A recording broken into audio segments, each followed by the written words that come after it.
Bueno, buenas tardes. Muchas gracias a Agroempresario por esta invitación y por usar una frase para enmarcar toda esta actividad que generé hace unos años, esta del granero al supermercado, y además decir que, con honestidad intelectual, quién es el autor de la misma. Sin embargo, hoy en mi presentación voy a tratar de darle una vuelta, un giro más, decir, bueno, el supermercado es relevante, es importante si nosotros lo estamos mirando desde el punto de vista del desarrollo, el desarrollo local, el desarrollo territorial, pero a ese hay que agregarle algún condimento adicional y por eso bioeconomía. Y esto es lo que voy a tratar de describir en mi presentación.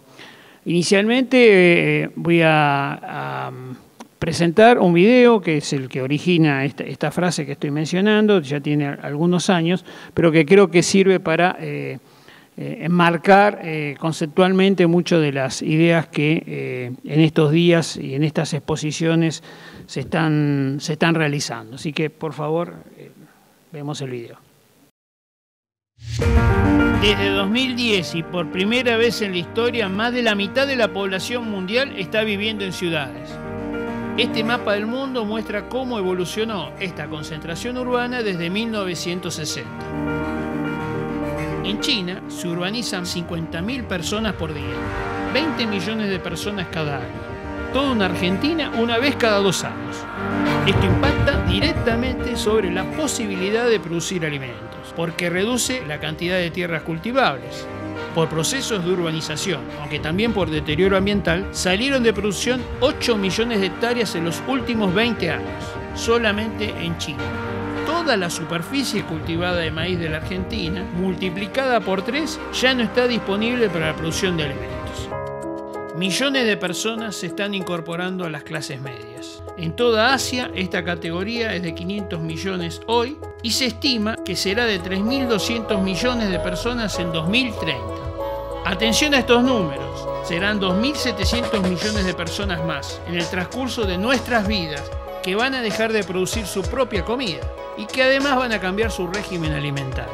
Porque la población que pasa de ser rural a ser urbana adopta el consumo típico de las clases urbanas, que incluye muchas más carnes. Como los animales se crían con maíz y soja, esto implica una mayor demanda de granos. Todo esto, a su vez, con menos tierras disponibles para cultivo. Este mapa muestra la autosuficiencia alimentaria de algunas regiones. Son regiones que van a consumir alimentos que necesariamente deberán provenir de otros territorios. Autosuficiencia del 74% en el este asiático quiere decir que deben importar alimentos para casi 900 millones de personas. La única forma que hasta hoy la humanidad conoce para resolver el aumento de la demanda y la disminución de los recursos es el aumento de la productividad. Mayor producción por hectárea, mayor conocimiento por metro cuadrado y por hora. Hoy los países con mayor productividad son aquellos donde la utilización de biotecnología es una práctica creciente. Esta tendencia involucra rendimientos mayores y más estables y a su vez disminuye dramáticamente el uso de agroquímicos y su nivel de toxicidad. La biotecnología nos está produciendo un ahorro ambiental y no lo contrario, además de ser la única alternativa con que contamos hoy para alimentar a todo el mundo. Según calcula el Índice Mundial del Hambre, la productividad total de todos los factores agrícolas a escala mundial deberá duplicarse desde el presente hasta el 2050 para cubrir todos estos requerimientos. Esta proyección recae fundamentalmente sobre los pocos países que cuentan con la mejor disponibilidad per cápita de sus recursos naturales y que a su vez ya están logrando mejoras sustanciales en sus niveles de productividad. Argentina tuvo un crecimiento en productividad muy superior al promedio global y de hecho ya es el primer exportador de limones, de peras, miel, derivados de la soja y muchos otros productos. Esta gran demanda global es la oportunidad para lograr un desarrollo fenomenal de nuestro país. No un crecimiento sectorial desordenado y costoso en el plano ambiental, el social y el económico, sino un desarrollo sano y ordenado. Hay que cuidar los suelos, deforestar menos, contaminar menos agua y cuidar a nuestra gente. La oportunidad de un desarrollo sustentable, sobre todo desde lo social y lo económico, la vamos a tener si decidimos ser no el granero del mundo, sino el supermercado del mundo, la góndola de alimentos del mundo. La generación de valor la podemos hacer en los campos y en los puertos, pero también en cada uno de los territorios del país. En síntesis, nuestro proceso de incorporación de conocimiento para llegar a un desarrollo territorial y social más equilibrado en 2030 apenas ha comenzado. Aquí hay algunas de las pistas de lo que viene ocurriendo y que tiene que ver con las oportunidades de la Argentina. Por un lado está el tema de la demanda creciente, fruto de los centenares de millones de pobres rurales que pasaron a ser clases medias urbanas en el mundo y que en ese cambio han cambiado sus dietas y eso ha impactado sobre el tipo de productos que consumen. Ahora vamos a ver algunos ejemplos respecto de esto. La otra cuestión es la necesidad de incrementar la productividad y asociar la productividad al conocimiento. Sin conocimiento esto no ocurre y hacia adelante estas fuertes demandas van a requerir incorporar adicionalmente mayor cantidad de conocimientos. En un contexto donde el conocimiento es clave y que tiene que ver con no solamente la producción, sino también con el devenir social general. Comunidades que no tengan educaciones de calidad van a estar condenadas al fracaso. Y esto tiene que ver con que cada vez más la transformación del mundo del trabajo está generando menores oportunidades a aquellos que no tengan una formación de calidad educativa, porque los trabajos repetitivos, rutinarios, que requieren menor formación son aquellos que están desapareciendo a tasas mucho más rápidas. Entonces, comunidades que no estén atendiendo este tema, voy a ejemplificar con algunos datos en un rato, son comunidades que no van a tener oportunidades de desarrollarse adecuadamente. Este elemento de la educación, como digo, es central. Nosotros podemos, por ejemplo, citar esta investigadora americana, Katie Davidson, que lo que nos dice es que el 65% de los niños que están ingresando hoy a la escuela van a trabajar en cosas distintas de las que hoy se conocen como profesiones o como trabajos. Y esto está relacionado con una aceleración del desarrollo tecnológico y el uso de la tecnología en distintos ámbitos. Si nosotros miramos que era una planta automotriz de hace algunas décadas, era una cantidad muy grande de personas trabajando, ajustando tuercas y componiendo este vehículo. Sin embargo, hoy es esto, digamos. Hoy son robots que están interactuando. En esta fábrica acá hay un ingeniero que seguramente está controlando las computadoras y por allí hay otro, digamos. La gente que trabaja está trabajando en las oficinas, en la parte de administración y no está en la planta, ¿cierto? Cuando nosotros miramos los impactos de recientes fenómenos políticos en los Estados Unidos o el Brexit, etcétera, donde ciertas comunidades que fueron industriales creen que perdieron el trabajo por China o por... En realidad, si volvieran las industrias a estos lugares, las industrias tendrían estas características. Tampoco habría trabajo, del trabajo que ellos sueñan que tuvieron en algún momento. Porque estas transformaciones que están ocurriendo conducen a esta situación. No estoy opinando si es bueno o es malo, estoy describiendo cómo es la situación. Y la situación es así. Trabajos repetitivos no van a tener hacia adelante oportunidades de sostenerse, ¿no es cierto? Algún trabajo habla de que cerca del 50% tiene una probabilidad muy alta de desaparecer, ¿sí? Y baja solo un tercio, ¿sí? Este es el mundo del trabajo que viene y entonces aquellas personas que no estén dotadas de instrumentos intelectuales para ese trabajo no repetitivo van a tener problemas serios de inserción y las comunidades que sostengan esto de la misma manera. Ahora, lo que seguramente va a seguir ocurriendo es que no sé qué método de comunicación dentro de 2 décadas vamos a tener, qué tipo de teléfono, qué tipo de tablet, lo que estoy casi seguro que todos vamos a estar comiendo, digamos. Entonces, el tema de la comida es un tema que es relevante, sobre todo cuando estamos mirando que solo el 10% de la población global está viviendo en países con excedentes relevantes de alimentos. Y estamos hablando de algunos de los que aparecen en el video. Estamos hablando de Estados Unidos, de Canadá, de Australia, Nueva Zelanda, la zona de Ucrania, Rusia y el Mercosur original. Y a ese elenco no hay nuevos actores que se puedan agregar. Digamos, estos son los que tienen que ver con la seguridad alimentaria global y su rol es relevante en estos términos y también estratégico. A veces no estamos teniendo presente estas cuestiones y nos estamos bajando nuestros precios en las negociaciones internacionales. Les voy a mostrar después algunos números para sostener esto. En medio de estas situaciones hay cambios importantes, este educativo es uno, pero hay cambios sociales, demográficos, políticos, etcétera, que van generando condiciones que valorizan esta situación de los países productores de alimentos, tal como menciono.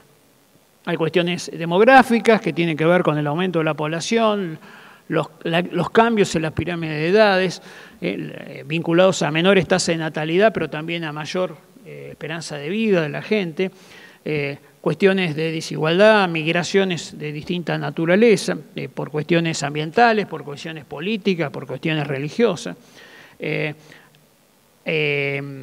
y un porcentaje importante de jóvenes que no acceden a esa calidad de educación que estoy mencionando. Cuando miramos cómo se distribuye geográficamente la demanda, acá lo que tenemos es, en este círculo vive el 50% de la gente del planeta, ¿sí? O sea, acá está la mitad y en el resto está la otra mitad, ¿sí? Hay una concentración muy grande. Y en esos lugares es donde se han producido estos fenómenos que estoy mencionando de cambios de pobres rurales a clases medias urbanas y cambios en las dietas que la acompañan. Y esos impactos fueron tan importantes que modificaron fuertemente el tipo de producción y la cantidad de producción de alimentos a nivel global. En el video mencionábamos que el este de Asia, hacia el 2030, se prevé que va a estar autoabastecido en torno del 74%. ¿Sí? Eso, para la población que mencionaba recién, que está el 50%, significa que 900 millones de personas solo van a comer si viene comida de otros territorios, y estos otros territorios son los que ya mencioné. Básicamente, América del Norte, el sur, los países de Oceanía, y Rusia y Ucrania, tal como dije. ¿Sí? Y esto está expresado en estos datos, ¿no es cierto? Acá lo que tenemos es lo que está por encima de la línea horizontal, son excedentes de alimentos y por debajo déficits. ¿Quiénes tienen excedentes? Norteamérica, pero cuando miramos, Norteamérica hace más o menos 30 años que tiene el mismo nivel de excedentes. Cuando miramos Sudamérica, sin embargo, es creciente. Ahí donde ha habido la parte más dinámica de la oferta global está en Sudamérica. Australia tiene excedentes, pero está bien estabilizados. El este europeo, hasta la caída de la cortina de hierro, era deficitaria, bueno, y ahora es superavitaria, esto por Ucrania y por Rusia, básicamente. América Central, crecientemente deficiente. El oeste de Europa, en algún momento, a partir de subsidios, etcétera, llegó a tener un pequeño excedente, pero hoy es nuevamente deficiente en su producción de alimentos. Asia, fuertemente negativa, y el mundo árabe y África fuertemente negativos, digamos. Aquí se van configurando entonces los escenarios de los lugares de déficit y los lugares de superávit. Miremoslos de otro lado, digamos, ¿qué tipo de países son los que tienen esos déficits? Acá están las 20 economías más grandes, en gris a hoy, y en verde proyectados hacia el 2030. ¿No? Hay algún cambio de orden hacia el 2030, pero bueno, lo importante acá es decir, bueno, estas son las 20 economías más grandes. De esas 20 economías, solo 4 tienen superávit de alimentos. O sea que de las 20 economías más relevantes, solo 4 tienen superávit de alimentos y el resto déficit. O sea, no solamente es un tema geográficamente ubicado en determinados lugares, sino que comunidades que tienen capacidades económicas relevantes, ¿sí? Bueno, esto es lo que vengo diciendo desde el comienzo, ¿no? Y entonces en esa visión, la nuestra es decir, bueno, ¿qué debería hacer Argentina frente a esto? ¿Es el mundo atlántico, es el mundo del Pacífico, el centro? Y yo creo que no deberíamos tomar una opción por uno o por otro. Creo que son todas las opciones las que tenemos que tomar. Hay desde nuestro país oportunidades que tienen que ver con lo que sería el Atlántico y con el Pacífico. Y deben ser exploradas todas. De hecho, en la facultad y en nuestro grupo de trabajo, hace años que viene haciendo simposios internacionales que va recorriendo distintas zonas y cuáles son sus demandas de alimentos hacia el 2030 en función de sus propios expertos lo que nos van transmitiendo. Y en algunos casos son de algunos tipos de productos masivos, en otros casos son más especializados, en el caso del África subsahariana son más de servicios y de tecnología, de capacitación, etc. Entonces, la otra componente que me parece que es relevante es que Argentina no debe ir sola, debe ir acompañada de los países de América del Sur. Yo creo que aunque sean con los del Mercosur original, deberíamos tener un bloque más consolidado, trabajando juntos, para no desperdiciar oportunidades. Bueno, mencioné que hay cambios políticos, el eje que hubo después de la Segunda Guerra Mundial de Europa con Estados Unidos se ha trasladado a Estados Unidos con China. China, además de ser una de las principales economías, es uno de los principales inversores fuera de su territorio, inversores en todo tipo de productos, ¿no es cierto? Ha comprado el segundo frigorífico más grande de cerdos de los Estados Unidos, ¿no? Y eso no porque va a seguir comprando soja nada más, ¿no? Porque si no van a tener que abastecerse de productos con más elaboración y eso está ocurriendo. Y van a seguir avanzando en este tema, tienen muchos capitales disponibles para poder hacer esto. Hay divergencias en los procesos de agrupamientos a nivel regional. Por un lado se consolidan algunas regiones, pero por otro lado las naciones se dividen. Cataluña se quiere ir de España, pero no se quiere ir de la Unión Europea. Y así Escocia pasa lo mismo en Gran Bretaña, etc. Entonces tenemos un doble juego de agrupamiento regional con división a escalas nacionales en muchas situaciones. Los países petroleros, con el tema del shale oil, han perdido relevancia en términos de su capacidad de negociación, que entiendo que hacia el futuro los alimentos va a ser al revés, ¿no es cierto? Este contexto involucra también cuestiones que pasan por lo ambiental, ¿sí?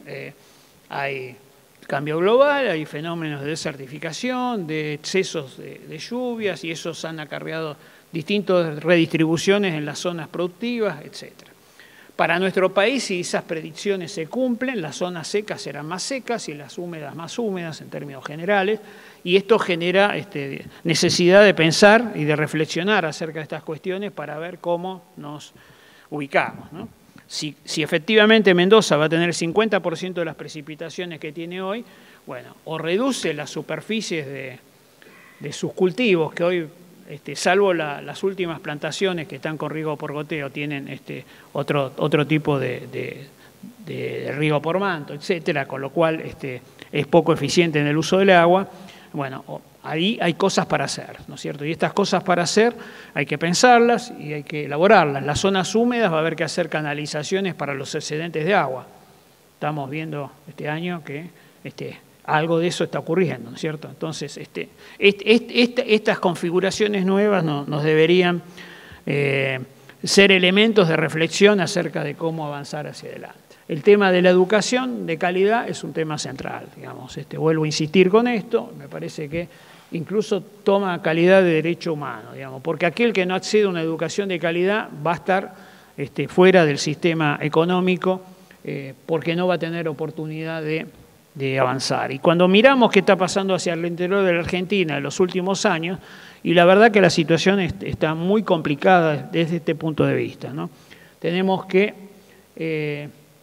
el 64% de los adultos en la Argentina entre 25 y 30 años no terminó la secundaria.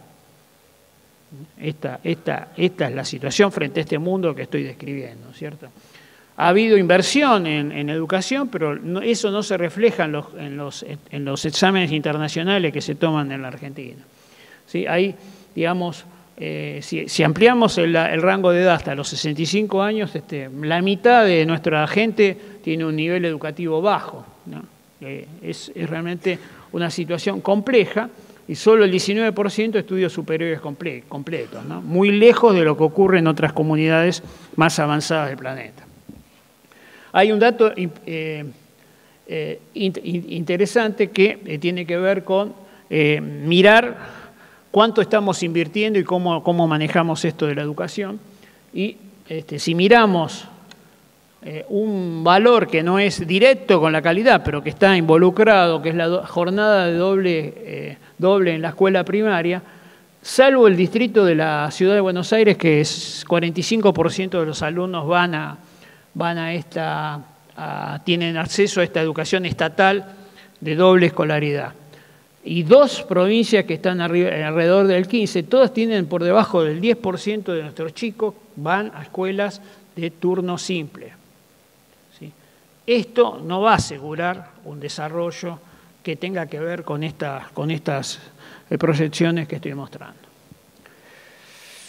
En el tema del consumo mencioné que hubo cambios y esos cambios tuvieron que ver con agregar lo que los nutricionistas hablan de alimentos de mayor densidad nutricional. O sea, mayor densidad nutricional son aquellos que tienen, por cada caloría que contienen, tienen más vitaminas, más minerales y más proteínas en su constitución. Y esto es lo que ha crecido más fuertemente a nivel global. Después vamos a ver algunos números. Por otro lado, hay una tendencia importante que tiene que ver con el incremento del plato elaborado fuera de la casa. Y esto genera oportunidades que después vamos a tratar de dimensionar. ¿Sí? O sea, el plato elaborado fuera de la casa es aquel que se consume en un restaurante, en una panchería, en lo que sea, o que se compra en el supermercado y que solamente requiere calentado o agregarle agua caliente o un proceso menor en la casa. Veamos algunos números. Digamos, aquí lo que tengo representado es la población. Yo entraba a la escuela primaria más o menos en los 60, al comienzo de los 60.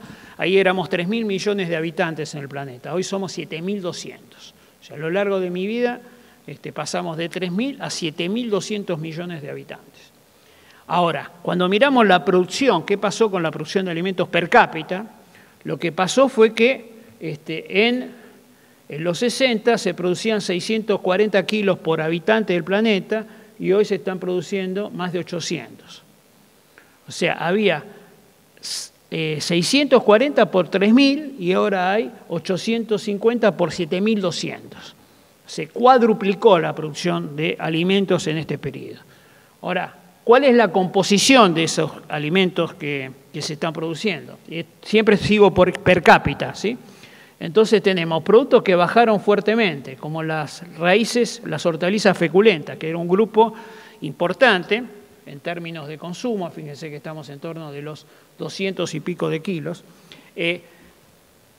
que son las mandiocas, etc. Hidrato de carbono puro. Eso bajó. En el caso de los cereales, están estabilizados las últimas décadas. La leche y yogur es el único grupo de densidad alta que no ha crecido. Cuando miramos otro grupo de productos, acá lo que tenemos es las carnes. Las carnes pasamos de 27 kilos a 50 kilos, o sea, 27 kilos por 3.000 a casi 50 por 7.200. Y eso es maíz más soja. Cada kilo de esos, que básicamente es cerdo, pollo, peces, huevos, es 2 partes de maíz y 1 parte de soja para el alimento balanceado que reciben. Y cuando hablamos de peces estamos hablando de tilapias y carpas, que China produce 50 millones de toneladas.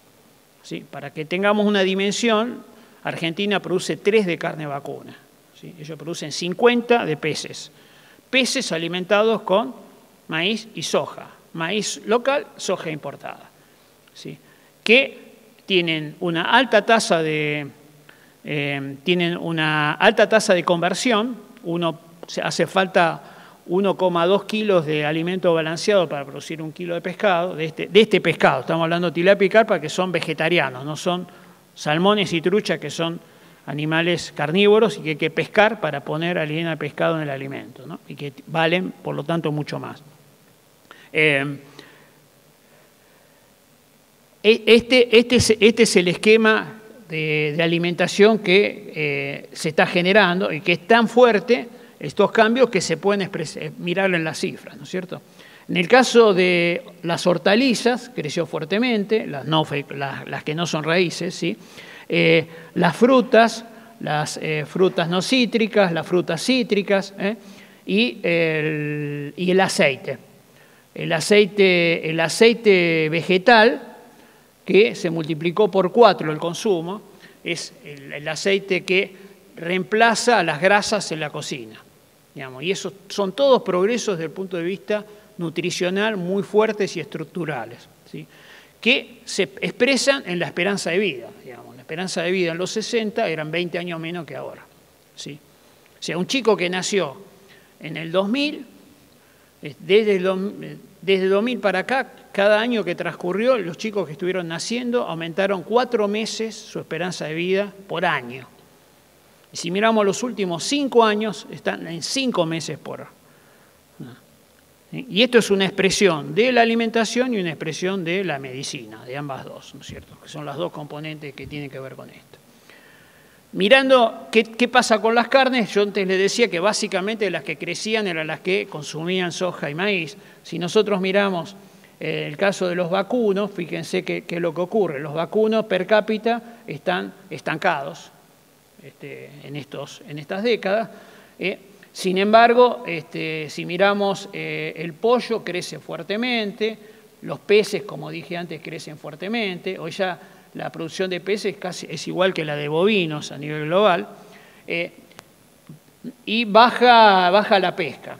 Siempre la proteína más consumida es el pescado, si sumamos lo que se pesca más lo que se produce en acuicultura, ¿sí?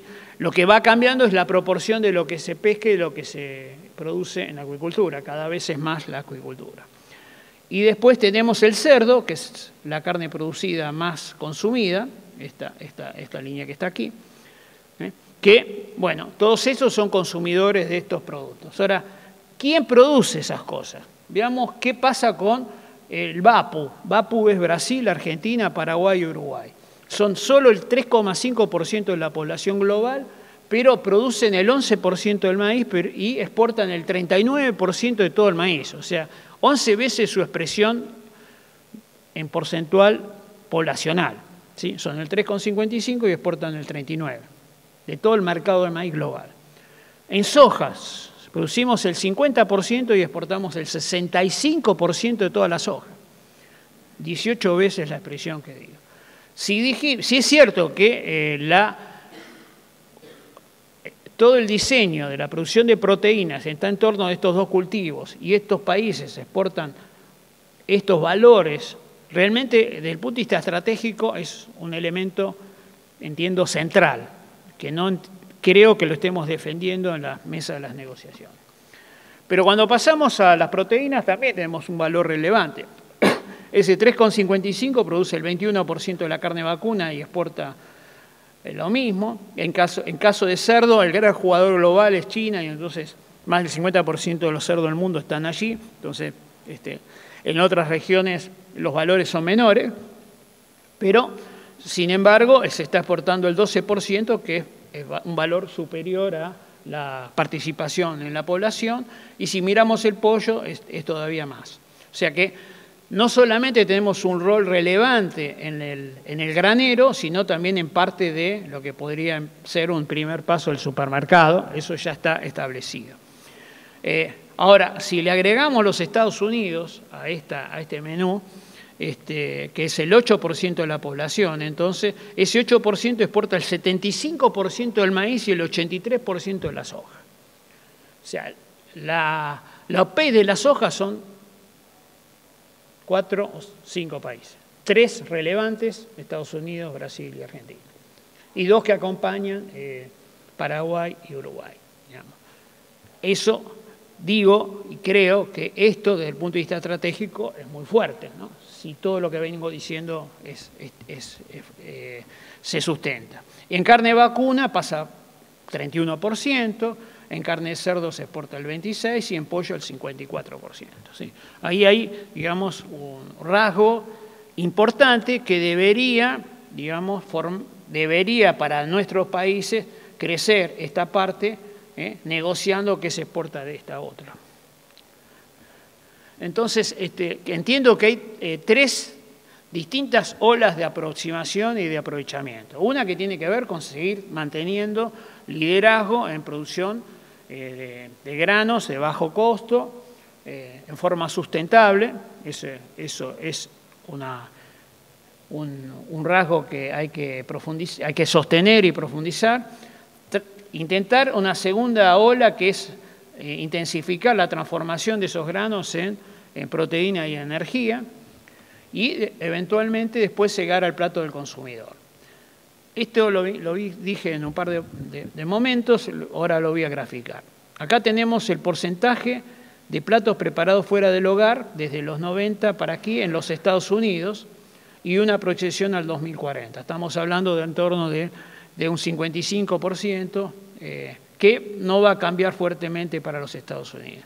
Cuando miramos Japón, Japón viene creciendo a tasas importantes y se prevé que esta comunidad, que en el 2040 va a tener cerca de la mitad de sus habitantes por encima de los 60 años, esa es la proyección de Japón, bueno, va a haber un porcentaje por encima del 70% de los alimentos elaborados fuera del hogar. Y si miramos China viene creciendo muy fuertemente, a mayores tasas de todos ellos, arrancó de más atrás, y la predicción es del 60 y pico %. ¿Qué significa esto en términos cuantitativos? Que 1.300 millones de personas, 4 veces por día, consumen alimentos, y el 65% de eso va a estar elaborado fuera del hogar, y eso significa 1.3 billones de raciones por año. ¿Sí? 1.3 billones de los nuestros, ¿no? De los 12 ceros. ¿Sí? Eso es lo que va a ocurrir si esta predicción se cumple. Un 4% de eso son 52.000 millones de raciones. ¿Seremos capaces de vender el 1%? Eso cambia todo. ¿Sí? Eso cambia todo. Ahora, ¿es fácil? No es fácil. Se puede hacer y se hace. Nueva Zelanda y Australia lo están haciendo. Una parte relevante de sus carne ovina y vacuna la están vendiendo ya en platos preparados, congelados, con verduras y la carne ya cocida. ¿Eso qué requiere? Y requiere un montón de cambios estructurales relevantes que parten de las inversiones, ¿no? Fuertes inversiones. Y países que no generen reglas de juego más o menos permanentes y que sean confiables, no generan las condiciones para las inversiones, ¿no? Y ahí hay un punto que tenemos que tener muy claro de qué vamos a hacer para adelante, ¿no es cierto? Entonces, mi punto es que para que esta visión de transformación que requiere cambios de estructura, cambios de infraestructura, profesiones varias que tienen que coordinarse, que no es lo mismo exportar un camión de soja que un camión de platos preparados, para lo cual tuvo que haber energía en el lugar donde se preparó, tuvo que haber alguien que generó una marca, que diseñó un envase, un cocinero que hizo una fórmula, etcétera, digamos. Es una complejidad distinta y que tiene que ver con el desarrollo. Bueno, eso no es sencillo, no es fácil, pero es muy atractivo desde el punto de vista del premio que se logra si eso es capaz de hacerlo, ¿no es cierto? Entonces, creo que para avanzar en estas cuestiones hay que combinar buenas prácticas agrícolas, de eso algo tenemos bastante claro y hemos desarrollado en el país. Buenas prácticas empresariales que pasan desde lo impositivo, lo laboral, las relaciones con la comunidad, el ambiente. Buenas prácticas políticas públicas, que ahí estamos donde estamos peor, me parece, en los últimos años, ¿no? Donde haya políticas que generen integración territorial y social, impositivas, equitativas entre contribuyentes y entre jurisdicciones, la calidad de la educación, la infraestructura, generar relaciones internacionales adecuadas, digamos.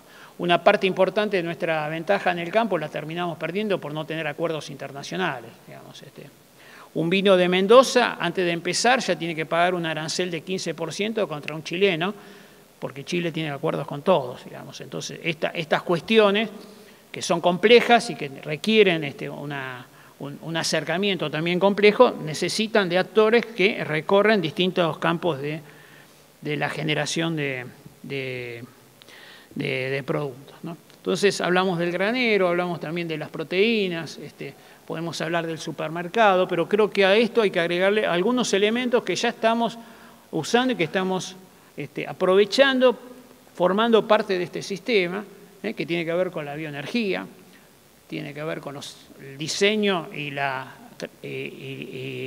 exportación de sistemas agropecuarios sustentables. Argentina es uno de los pocos países que tiene eventos biotecnológicos propios, ¿no? Y la única empresa a nivel global de productores que tiene eventos biotecnológicos aprobados, como es el caso de Bioceres, ¿no es cierto? Esto no es común y no es frecuente. Hay posibilidad de sacar de la naturaleza productos farmacológicos, hay posibilidades de desagregar la biomasa y obtener distintos tipos de moléculas y de productos, y esto se está haciendo.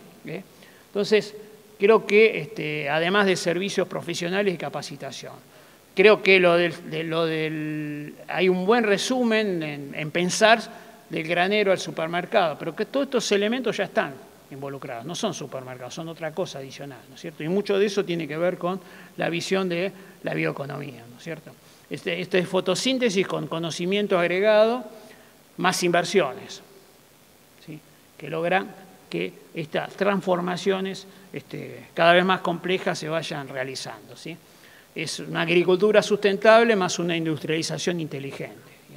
Y en ese camino de la bioeconomía vamos, ¿sí? Entonces, el desafío trasciende el concepto del supermercado y me parece que tiene adicionalmente otras componentes que forman parte del sistema y que lo enriquecen de distintas maneras, ¿no? Entonces, creo que vamos hacia una verdadera central de agro y bionegocios, digamos, puse una frase de Bio Business Center, no se me ocurrió otra, pero digo que algo tendremos que sintetizar en algo que asuma esas complejidades adicionales que estamos presentando.